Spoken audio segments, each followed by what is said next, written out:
बिस्मिल्लाहिर्रहमानिर्रहीम। अस्सलाम वालेकुम नाजरीन, आज के मौज़ूआत में 3 बातें शामिल हैं। एक तो ज़रा मुख्तसर सा ज़िक्र वीडियोज़ के हवाले से चंद सत्रों में होगा, चंद फ़िक्रों में होगा, और दूसरा ये कि इमरान खान की तरफ से फ़ौज या मुक़्तदर इदारों के साथ राब्तों की ताज़ा तरीन सूरत हाल क्या है, और तीसरा ये कि जो नई रिपोर्टें तैयार की गई हैं या तैयार हुई हैं उनके मुताबिक इमरान खान की अवामी मकबूलियत का ग्राफ एकदम नीचे आया है, तो उसकी कुछ ठोस वजूहात हैं। तो इन तीनों पर हम इज़हार ख्याल करेंगे। वीडियोज़ के मसले पर कोई ज़्यादा ख़ास लंबी चौड़ी बात नहीं है, सिर्फ ये इतला देनी है कि पाकिस्तान की तमाम चोटी की अहम शख्सियात, चाहे वो सिविल हैं, चाहे वो सिविल नहीं हैं, चाहे वो सियासी हैं, चाहे वो कारोबारी हैं, लेकिन जितनी टॉप की चोटी की शख्सियात हैं उन तक ये वीडियोस पहुंच चुकी हैं। और अभी जब मैं ये मिला कर रहा हूँ, मुझे ये नहीं इल्म के इन वीडियोस को कब रिलीज़ किया जा रहा है, क्योंकि पहले तो खबरें यही आई थी कि ईद के फ़ौरन बाद ये रिलीज़ होंगी, और इससे आवाम के एक हल्के को कुदरती तौर पर दिलचस्पी है, और वो किसी अच्छे मानों में दिलचस्पी नहीं है। ज़ाहिर है वो एक किस्म का चस्का है, एक किस्म का एडिक्शन है इन चीज़ों का बारे में।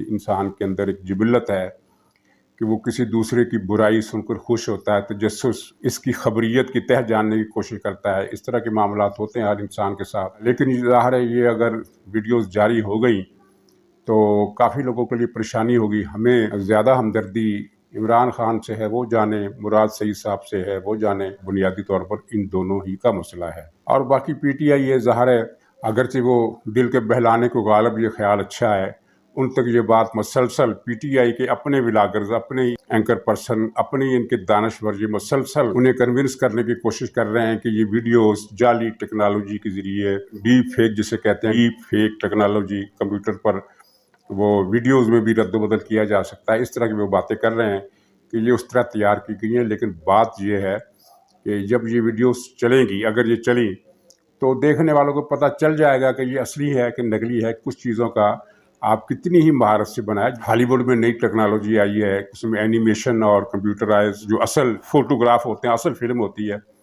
उनको मिक्स करके कि वो ऐसी चीज़ें बनाते हैं कि जो पहली मरतबा तो नाक़ाबिल यकीन लगती हैं, लेकिन फिर उसको देखने वाले समझ जाते हैं कि ये टेक्नोलॉजी का कमाल है। और जो असल चीज़ होती है वो भी अपने मुंह से बता देती है कि मैं असल ही हूँ। यानी आप कितनी ही महारत से चेहरा तब्दील करें या सीन बदलें या सीन के ऊपर सीन ओवरलैप करें, पता चल जाता है कि यहाँ ये जालसाजी की गई है। तो बहरहाल पीटीआई के लोग इन तिफिल तसल्लियों के बावजूद परेशान हैं, और बहुत ज़्यादा परेशान है। और मुझे तो मेरे एक दोस्त ने बताया कि वो बाकायदा खौफज़दा भी हैं। तो ये खौफज़दा होने की बात पर भी मैं अलग से जिक्र करूँगा। तो दूसरा जो हमारा इशू है वो ये है कि पीटीआई के जो फ़ौज या मुक़्तदर इदारों के साथ राब्ते हैं वो अब किस सतह पर हैं। तो अर्ज़ ये है कि चंद दिन पहले तक तो पीटीआई मुसलसल राब्ते में थी, उनकी तरफ से राब्ता नहीं था। ये जो कुछ लोगों ने इस तरह की इतलात नशर की हैं कि मुक़्तदर इदारों की तरफ से इमरान खान को पैगामात मिल रहे हैं कि आओ मुज़ाकरात कर लो, लॉन्ग मार्च की तारीख का ऐलान ना करो, तो ये 100% गलत है। उन इदारों को इस बात से कोई गरज नहीं है कि इमरान खान लॉन्ग मार्च करते हैं या नहीं करते हैं, क्योंकि लॉन्ग मार्च करने से मुल्क में ना तो खाना जंगी का ख़तरा होता है, ना अनारकी का। सिर्फ एक सियासी अदम इस्तेकाम ज़रूर पैदा होता है, और वो सियासी अदम इस्तेकाम को दूर करना फ़ौज की ज़िम्मेदारी नहीं होती, हुकूमत की ज़िम्मेदारी होती है। फ़ौज तब आती है जब अनारकी की ऐसी सूरत हाल पैदा हो जाए जिसमें सिक्योरिटी की सूरत हाल तशवीशनाक हो जाए और ख़तरात लाहक हो जाए। तो ये यकीन रखिए, मैं लिख कर देने के लिए तैयार हूँ कि इमरान खान के लॉन्ग मार्च से अब अनारकी का ख़तरा नहीं है, क्योंकि सूरत हाल इनका ये है कि इनका जो ग्राफ है काफ़ी डाउन हो चुका है, इनका मोराल है वो भी डाउन हो चुका है, और इतने लोग ये नहीं निकाल सकते कि जिससे सियासी अदम इस्तेकाम बहुत ज़्यादा उसका ख़तरा पैदा हो जाए। ये बात याद रखने की है कि 2014 में जो सियासी अदम इस्तेकाम पैदा हुआ था उसकी वजह महज धरना नहीं था। धरना तो 10-12 हज़ार लोगों का था, उससे उठाना कोई मुश्किल काम नहीं। पुलिस और सिक्योरिटी के दूसरे इदारे जो हुकूमत के मातहत होते हैं, जो सिविलियन इदारे होते हैं, ऐसे धरनों से निपट लेते हैं और उनको हटाया जा सकता है, कोई ऐसा इशू नहीं होता। असल में 2014 की सूरत हाल फंडामेंटली डिफरेंट थी। उस वक्त धरना इमरान खान नहीं दे रहा था, कुछ और लोग दे रहे थे। وہ طاقتیں اس کے پیچھے تھی جنہوں نے حکومت کو یہ بار بار میسج دیا تھا کہ جن کا خلاصہ یہ تھا کہ خبردار اگر اس دھرنے کے لوگوں پر لاٹھی چارج ہوا یا دھرنے والوں کو اٹھانے کی کوشش کی یا دھرنے والوں کو گرفتار کرنے کی کوشش کی، چنانچہ انہوں نے پھر بالکل بے فکر ہو کر ٹی وی پر قبضہ کیا، اور ٹی وی پر قبضہ کرنے والے گنڈوں میں جو سر فہرست تھا اس کو بعد میں صدر بھی بنا دیا گیا پاکستان کا۔ میڈیا کو احکامات تھے، عدلیہ کو احکامات تھے، ساری چیزیں تھیں۔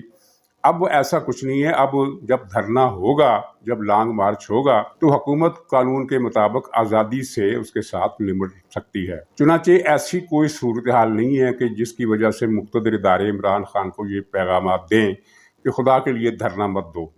وہ ایسا نہیں کہتے اور نہ یہ ان کی زبان ہوتی۔ اس کے برعکس کچھ ہوا ہے، اور برعکس یہ ہوا ہے کہ عمران خان کو یہ ایک میسج ملا، یعنی یہ جواب میں جو پیغامات ملے وہ عمران خان کے لیے اچھے نہیں تھے، مایوس کن تھے، اور ان میں یہی بتایا گیا تھا کہ بھئی ہم غیر سیاسی ہیں، تم جانو حکومت جانے، سیاستدان جانے، ہاں اگر انارکی پیدا کرنے کی کوشش کی گئی تو پھر ہم اپنی ذمہ داری ادا کرنے کے لیے تیار ہیں۔ اور یہ جوابات جو تھے عمران خان کے لیے بڑے سخت تشویش انگیز تھے، اور عمران خان پر جو ڈپریشن جاری ہے اس کی بنیاد یہی جوابات تھے۔ اس کے بعد بھی یہ سلسلہ ان کی طرف سے چلتا رہا، اور یہ جھوٹی خبر چلائی گئی کہ عمران خان نے 2 اہم شخصیات کے فون بند کر دیے ہیں۔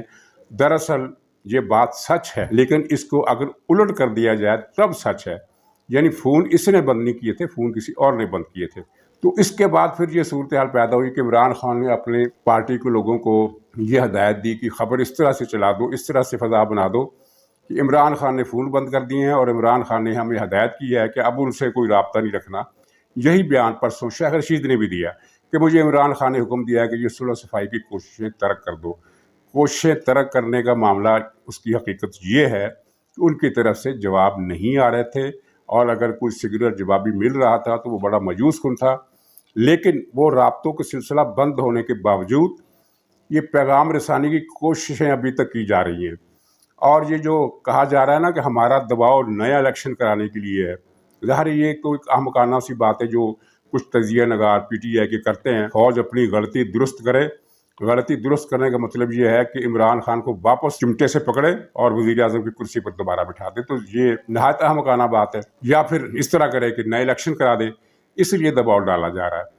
تو ایسا بھی کچھ نہیں ہے۔ جو احوال معلوم ہوا ہے وہ یہ ہے کہ ان کی طرف سے اب درخواستیں پہنچائی جا رہی ہیں کچھ دوسرے ذرائع کے ذریعے کہ خدا کے لیے کم سے کم یہ تو کرو کہ ہماری یہ مشکلات تو حل کرو۔ مثلا فرح خان کا جو مسئلہ ہے اسے دباؤ، یا یہ جو توشہ خانے کی ایشو ہے اس کو ختم کرواؤ، یا یہ جو آرٹیکل 6 لگنے کی باتیں ہو رہی ہیں ان کو روکو، اور یہ کہ یہ جو توہین حرم نبوی کے حوالے سے جو عوام میں ایک فضا پیدا ہو گئی ہے، اور جس طرح ہمارے خلاف مذہب کارڈ استعمال کیا جا رہا ہے، اس کی حوصلہ شکنی کرو۔ اب یہ اتنی احمقانہ درخواستیں ہیں کہ جس پر ہنسا جا سکتا ہے، کیونکہ کیا دنیا کے کسی ملک میں کسی سیاستدان نے کبھی فوج سے یہ مطالبہ کیا ہے کہ ہمارے خلاف فلاں پارٹی مذہب کارڈ استعمال کر رہی ہے، یا فلاں پارٹی کرپشن کے الزامات کی مہم چلا رہی ہے، یا فلاں پارٹی فرح خان کو بدنام کر رہی ہے، تو آپ اس کو روکیں؟ یہ ظاہر ہے یہ ایک مطالبہ ناممکن ہے۔ لیکن یہ پی ٹی آئی والے کیوں کر رہے ہیں، عمران خان کیوں کر رہا ہے؟ اس کی وجہ یہ ہے کہ 4 سال سے اس کو عادت پڑی ہوئی تھی، جو بھی اس کا مسئلہ ہوتا تھا یہ فون کرتا تھا اور وہ مسئلہ حل ہو جاتا تھا۔ کسی کو گرفتار کروانا ہے، کسی کی ضمانت خارج کرانی ہے، کسی کو پکڑ کر اندر کرنا ہے، کسی ٹی وی میں سے کسی اینکر پرسن کو نکلوانا ہے، تو یہ ایک عمران خان ایک فون کال کرتا تھا اور وہاں سے فون پر آرڈر آ جاتے تھے۔ تو اس کو تو یہ عادت پڑ گئی، اور جب عادت پڑ گئی تو یہ اس کی فطرت کا حصہ بن گئی۔ اب جب مقتدر ادارے غیر جانبدار ہو گئے ہیں، غیر سیاسی ہو گئے ہیں، اور وہ آئندہ بھی غیر سیاسی رہیں گے، تو عمران خان کو جبلی طور پر یہ بات ہضم نہیں ہو رہی، یہ بات قبول نہیں ہو رہی، اس کی سمجھ میں نہیں آ رہا کہ یہ کیا ہو گیا ہے، ایسا تو نہیں ہونا چاہیے میری فون کال پر، تو ان کو ایکشن میں آ جانا چاہیے۔ تو یہ مسئلہ ہے جس کی وجہ سے عمران خان ڈپریشن میں بھی ہے، عمران خان مایوسی میں بھی ہے، اس کی آواز کی گھن گرج بھی ختم ہو چکی ہے، اور اس کے ساتھ ہی پی ٹی آئی کے جو عام ورکر ہے، اگرچہ اس کے دل میں غصہ ہے، لیکن اب وہ غیظ و غضب والی گفتگو کم کرتا ہے، اور اس کے بجائے ڈرا ہوا سہما ہوا زیادہ دکھائی دیتا ہے۔ اور ڈر اور خوف کی یہ ساری وجوہات ہیں جن کا تعلق ان باتوں سے بھی ہے جن کی وجہ سے عمران خان کی مقبولیت کم ہو رہی ہے۔ وہ کس طرح کم ہو رہی ہے؟ دیکھیے، عمران خان کے حامیوں میں ایک طبقہ ایسا تھا جو 100% یقین رکھتا تھا، جس طرح ہمارا اللہ رسول پر ایمان ہے इसी तरह उन लोगों का भी ईमान था कि इमरान खान तो एक दरवेश आदमी है, वो एक टके का भी लालच नहीं रखता। उसने तो वो तो फटी हुई कमीज़ें पहनता है, उसके तो कुर्तों में सुराख होते हैं, वो तो इतना दरवेश है कि एक वक्त की रोटी खाता है और वो बाकी टाइम तस्बीह पर अल्लाह अल्लाह करता है। उसको तो मुल्क और कौम के मफाद के अलावा किसी चीज़ की परवाह ही नहीं है। वो अल्लाह ताला के सिवा किसी चीज़ की चाहत रखता ही नहीं है। वो तो बनी गाला के अंदर भी किसी झोंपड़ा बना कर रहता है। अहाता बेशक बहुत बड़ा होगा, लेकिन जहाँ वो रहता है वो एक झोंपड़ा सा है। वो तो एसी भी इस्तेमाल नहीं करता, वो तो कुछ भी, यानी ये एक अहमकाना उनकी कैफियत थी यकीन और एतमाद की। और इनमें बड़े बड़े बज़ाहिर माकूल आदमी भी थे। तो ऐसे ही एक माकूल आदमी से बात हुई तो उसने कहा कि मुझे शॉक लगा है जब मैंने ये तोशा खाने की रिपोर्ट सुनी, इमरान खान ने कि फ़लाँ 15 करोड़ में बेच दी, फ़लाँ चीज़ 10 करोड़ में बेच दी, फ़लाँ, और ये है कि तोशा खाने की सारी चीज़ें जो घर ले गया। ये इतना लालची आदमी, मैं तो ये समझता था कि ये तो एक टके का भी रवादार नहीं है, और ये तो दुनिया से बेगरज वलीउल्लाह दरवेश और सेंट किस्म का आदमी है, संत है, साधु है। अच्छा, इस यकीन दिलाने में सबसे ज़्यादा हाथ जो है वह फवाद चौधरी का है। शुरू में जब ये खबरें आई तो ज़ाहिर पीटीआई के लोग समझते थे कि ये प्रोपेगेंडा है, झूठ है सारा, इसमें 1% भी सदाकत नहीं है। लेकिन जब फवाद चौधरी ने कह दिया कि भाई घड़ी इमरान खान ने तोशा खाने से ली, उसको तोहफे में मिली, उसने बेच दी, उसकी मर्जी, किसी को क्या एतराज़ है, तो फिर लोगों को, इन लोगों यानी इस एक तबके को शॉक लगा, और जिसकी वजह से इमरान खान की शख्सियत का बुत जो था उसको एक गहन लग गया, या उसको घुन लग गया, या उसको जंग लग गया, या उसको जो भी मर्जी कर ले कि वो उसकी टूट फूट का अमल शुरू हो गया। उसके बाद इसका एक बहुत बड़ा सहारा था, और वो सहारा वाक़तन चला भी, यानी ये अमरीकी साजिश का जो इसने कार्ड खेला। वो शुरू में तो ज़ाहिर है अपोजिशन जो इस वक्त हुकूमत में है वो इसकी कैंपेन का जवाब ही नहीं दे सकी, या उसने जवाब देना पसंद नहीं किया, वो दूसरे कामों में मसरूफ़ थी। तो चुनांचे एक यकतरफ़ा प्रोपेगेंडा था, इसने लोगों की एक तादाद को मुतासर किया। लेकिन फिर जब जवाबी बातें आना शुरू हुई, यानी जब इनसे पूछा गया कि जनाब वो मुरासलत दिखाओ, और जब वो अमेरिका ने ये मुदाखलत की थी, या जब ये साजिश की थी, या जब ये मुरासला ख़त आया था, उस ख़त के बाद से लेकर 1 महीना से भी कुछ दिन ऊपर इनकी हुकूमत रही, तो इन्होंने क्या जुडिशल कमीशन बनाया? वो बना सकते थे, नहीं बनाया। पार्लियामेंट में ले जा सकते थे, नहीं ले गए। कोई और तहकीकाती किस्म की कार्रवाई कर सकते थे, नहीं की। 1 महीने के बाद ये अब क्यों मुतालबा कर रहे हैं कि जुडिशल कमीशन बनाया जाए? चुनांचे इसका बयानिया कमज़ोर पड़ने लगा, और फिर इसमें एक बहुत अहम किरदार इनके अपने लोगों ने भी अदा किया। मसलन जैसा कि मैंने बताया था कि पहले एक बयान उसका आया फवाद चौधरी का कि अगर हुकूमत और फ़ौज के साथ ताल्लुकात अच्छे होते तो हमारी हुकूमत कभी ख़त्म ना होती। फिर यही बात, यानी बिल्कुल डिट्टो कापी, अल्फाज के इख्तिलाफ के साथ परवेज़ इलाही ने की कि मामला तब बिगड़े जब ये हुआ, तब जब ये हुआ, और इमरान खान ने गलतियाँ की और वो मुक़्तदर इदारे खिलाफ हो गए और हमारी हुकूमत चली गई। इसका मतलब ये मत निकालिए कि मुक़्तदर इदारे खिलाफ हो गए और उन्होंने हुकूमत का तख्ता उलट दिया, बल्कि इसका मतलब ये है कि मुक़्तदर इदारे खिलाफ हो गए और सियासत से लातल्लुक़ हो गए, और इमरान खान को जो बैसाखी वो दे रहे थे वो बैसाखी हट गई और इमरान खान की हुकूमत अपोजिशन ने गिरा दी। परवेज़ इलाही के बाद फिर ये बात शेख रशीद के मुँह से भी निकल गई कि हमसे गलतियाँ हुई हैं और फ़ौज से हमने पंगा लिया है, और उसके नतीजा में ये मिला कि हमारी हुकूमत ख़त्म हो गई। और अब कल शहजाद गुल जो अमेरिका से वापस आया तो उसने ये कहा कि हम अमेरिका के ख़िलाफ़ मुज़ाहरे इसलिए नहीं कर रहे कि अमेरिका से हमारा कोई झगड़ा नहीं है, हम अमेरिका से तो हम दोस्ती करना चाहते हैं, और रजीम चेंज में अमेरिका का कोई हाथ नहीं है, हम अमेरिका के ख़िलाफ़ मुज़ाहरे क्यों करें। तो ये साजिशी बयानिया जिस तरह एकदम उभर कर आया था, यानी एक आंधी तूफान की तरह बगोला बनकर, वो फिर एक बड़े स्विफ्ट रफ्तार से वो बगोला जो था तहलील हो गया, और अब साजिशी बयानिया जो है वो एक रवायती इल्ज़ाम के अलावा उसकी में कोई वज़न नहीं रहा, उसकी कोई हैसियत नहीं रही। उसके बाद फिर ये आ गया जनाब तौहीन हरम नबवी का मामला।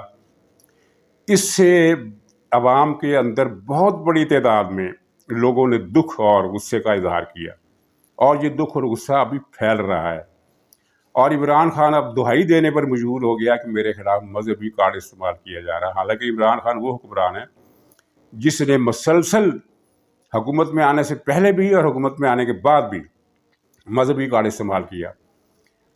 जब नवाज शरीफ हुकूमत के ख़िलाफ़ ये इल्ज़ाम लगा था कि उसने एक हल्फ़नामे में ख़त्म नबूवत वाली शिक ख़त्म कर दी है, हालांकि ये सफ़ेद झूठ था, शिक बिल्कुल नहीं ख़त्म की गई थी, एक नॉन इशू को इशू बनाया गया था। तो उस वक्त इमरान खान ने इस मसले को उठाया था और पूरी क़ुव्वत से उठाया था, यहाँ तक कि जब लब्बैक वालों ने एक धरना दिया तो इमरान खान ने अपने तकरीर में कहा था कि मेरा दिल करता है कि मैं अभी जाऊं और उस धरने में बैठ जाऊं। और उसने अपने वर्करों को भी कहा कि ये मुस्लिम लीग ने ये जसारत की है। ये उसके बाद ये रियासत मदीना का नारा जिस तरह इस्तेमाल करता रहा और जिस तरह इसने अमर बिल मरूफ खुद को मारूफ करार दिया, यानी नेकी करार दिया, और अपोजिशन वालों को मुनकर करार दिया, यानी ऐसा कुफर, ऐसी गुमराही जिसके खिलाफ जिहाद करने का हुक्म है, चाहे ताकत से करो चाहे ज़ुबान से करो, उसके खिलाफ जिहाद करने का हुक्म है। तो मजहब कार्ड का इस्तेमाल तो इसने किया। और इसकी फिर बदकिस्मती ये है कि इतने दिन गुजर गए इस थाने को, अवाम में बेचैनी, गुस्सा, तशवीश बढ़ रही है, तकरीरें रोज़ाना हो रही हैं, लोगों को बयानात आ रहे हैं, लोगों के ट्वीट्स आ रहे हैं, लोग गली मोहल्लों में बातें कर रहे हैं। लेकिन इस बदबख्ती की इंतहा देखिए, इसने अभी तक इस वाक़े की मजम्मत नहीं की है। यानी ये ज़रूर कहा है कि मैंने आर्डर नहीं किया, मैं तो यहाँ बैठा था, मेरी तो पार्टी हो रही थी, मैं तो पता नहीं क्या कर रहा था, मैं तो फलां काम में मसरूफ़ था जब ये हुआ। ये एक इल्ज़ाम अलग है और उसकी हकीकत बिल्कुल भी लोगों को मालूम हुआ है कि सब कुछ हुआ यहाँ पाकिस्तान से, उसको मैनेज किया गया, यहीं से हदायत दी गई, यहीं पर स्कीम बनी और उस स्कीम के तहत बरतानिया से भी लोगों को एमरजेंसी बुनियादों पर बुलाया गया। जो लोग सऊदी अरब में वहाँ पहले से मुकीम थे, इनके साथ राब्ते में थे, उनको तैयार किया गया, दिहाड़ियाँ देकर तैयार किया गया। ये चीज़ें भी सामने आ चुकी हैं कि एक आदमी जो बेचारा, उसने कहा कि मेरी तो नौकरी भी ख़तरे में पड़ गई, मेरा सऊदी अरब स्टे भी ख़तरे में पड़ गया, चंद हज़ार रुपये के लिए मैंने अपनी लाखों की जो सालाना की नौकरी है ये ख़तरे में डाल दी। तो ये सब यहीं से किया गया। लेकिन इस इल्ज़ाम से कतई नज़र भाई इसका काम था कि मजम्मत करता है, इसने मजम्मत तक नहीं की बल्कि उसकी तायद की कि जनाब चोर को चोर ना कहे तो क्या कहें। यानी ये तायद कर रहा है कि हरम नबवी में जो कुछ हुआ वो ठीक था। हरम नबवी में गालियाँ दी गई, गंदी गालियाँ औरतों को। एक औरत पर हमला किया गया, मरियम औरंगज़ेब पर। उसको खुदा जाने मरियम औरंगज़ेब को कितने तशद्दुद का निशाना बनना पड़ता अगर शाह ज़ैन बुगटी बीच में ना आते। शाह ज़ैन बुगटी ने खुद पर तशद्दुद करवाकर मरियम औरंगज़ेब को बचाया, बिल्कुल उसी तरह जिस तरह इनके वालिद अकबर बुगटी ने एक पंजाबी लेडी डॉक्टर की बेआबरूई पर एहतजाज किया था और उसको तहफ़्फ़ुज़ देने की कोशिश की थी। और इस कोशिश की पादाश में परवेज़ मुशर्रफ ने उसे सैकड़ों औरतों और बच्चों के साथ बम मारकर शहीद कर दिया था। तो हरम काबा में इतना बड़ा वाक़या यजीद के हमले के बाद 1300 साल के दौरान कभी नहीं हुआ। और ये दूसरा वाक़या है जो इस यजीद सानी ने किया। और ये इसकी मजम्मत अगर कर देता तो शायद कुछ लोग इसकी मजम्मत मान लेते, लेकिन इसको खुदा ने तौफीक नहीं दी। और मैं समझता हूँ कि ये भी अल्लाह ताला के अजाब का एक कोड़ा है कि इसको खुदा ने मजम्मत की तौफीक अभी तक नहीं दी है। और ना ही पीटीआई इसकी मजम्मत कर रही है। पीटीआई वाले अभी तक इसकी तायद कर रहे हैं। वो दो तरीके से तायद कर रहे हैं। एक तो ये झूठ बोलकर कि ये वाक़या हरम नबवी में नहीं हुआ बल्कि सामने की जो मुल्क का इलाका है उसकी मार्केट में हुआ। ये सफ़ेद झूठ है क्योंकि वीडियो में मस्जिद नबवी साफ़ नज़र आ रही है। अब उनको चाहिए, या तो ये चाहिए कि कह दें कि ये वीडियो जाली हैं, और दूसरा ये है कि जनाब चोर को चोर क्यों ना कहें। लोगों ने तो दरबार रसूल में जाकर फरियाद की थी कि या रसूलल्लाह ये चोर आ गए तेरे दरबार में। यानी इस तरह करके वो वकालत कर रहे हैं और उनको पता भी है कि इस वकालत का कोई वज़न नहीं है। नफ़रत बढ़ रही है। ये 4-5 चीज़ें हैं जिन्होंने इमरान खान की जो मकबूलियत का ग्राफ था। और अच्छा, यहाँ मैं ये बिल्कुल वाज़ेह कर दूँ कि ये भी एक बहुत बड़ा झूठ था कि इमरान खान की मकबूलियत का ग्राफ बहुत ज़्यादा बढ़ गया था। बहुत ज़्यादा नहीं बढ़ गया था, 15% से बढ़कर 26% हो गया था। इसको बहुत ज़्यादा बड़ा होना आप नहीं कह सकते। 15% से बढ़कर 45% नहीं हो गया था, 15% से बढ़कर 25-26% हो गया था। और अब उसकी 25-26% से वापसी के बाद ये फिर 15 के आसपास, बल्कि 15 से भी कम के आसपास घूम रहा है। और इसको अच्छी तरह पता है कि लॉन्ग मार्च की कॉल में लोग नहीं निकलेंगे। और अगर इसने लॉन्ग मार्च की कॉल वापस न ली, जैसा कि खबरें आ रही हैं कि इसको ये पार्टी के लोगों से मशवरा कर रहा है कि लॉन्ग मार्च की तारीख को आगे करने का हमने क्या केस बनाना है कि तारीख आगे कर दें। लेकिन फ़र्ज़ कीजिए तारीख आगे नहीं करता तो फिर इसको लॉन्ग मार्च करना चाहिए ताकि इसका अंजाम ज़्यादा जल्दी अपने अंजाम को पहुंच जाए। नाज़रीन, इसी पर इजाज़त दीजिए। इंशाअल्लाह कल फिर मुलाकात होगी। खुदा हाफिज़।